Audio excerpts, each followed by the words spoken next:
Developing tonight, at least a half dozen employees have filed workplace intimidation and harassment complaints against the president of Frederick Community College. Tonight, the Board of Trustees has a decision to make about whether or not to stick with Elizabeth Burmaster at the helm. Scott Broom explains.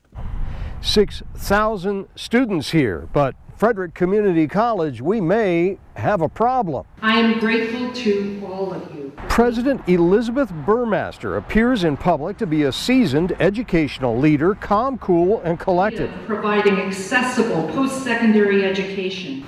But in private, employees who only speak with the promise their identities will not be revealed say she is literally a tyrant, known to scream, pound fists on desks, threaten, and belittle for effect.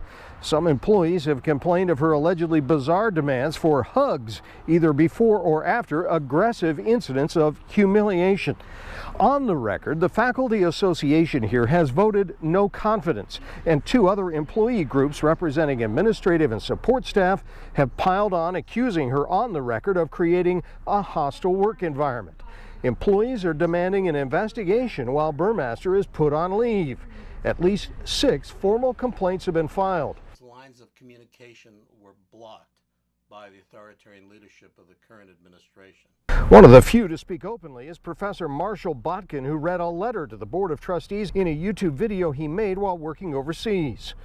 There has been so much damage that the current administration is not salvageable. I'll repeat that.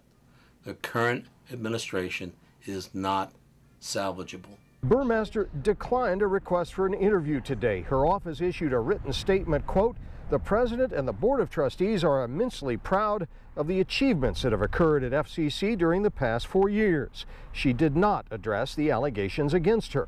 And the Board of Trustees here is backing President Burmaster. Last month, they voted to extend her contract until 2023. Tonight, they meet again to make that agreement final.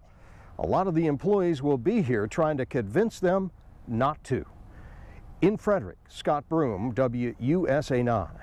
Previously, Burmaster served as the elected state superintendent of schools in Wisconsin, but she was born and raised in Frederick and came home to lead the community college in 2015 as the highest paid president in the school's history.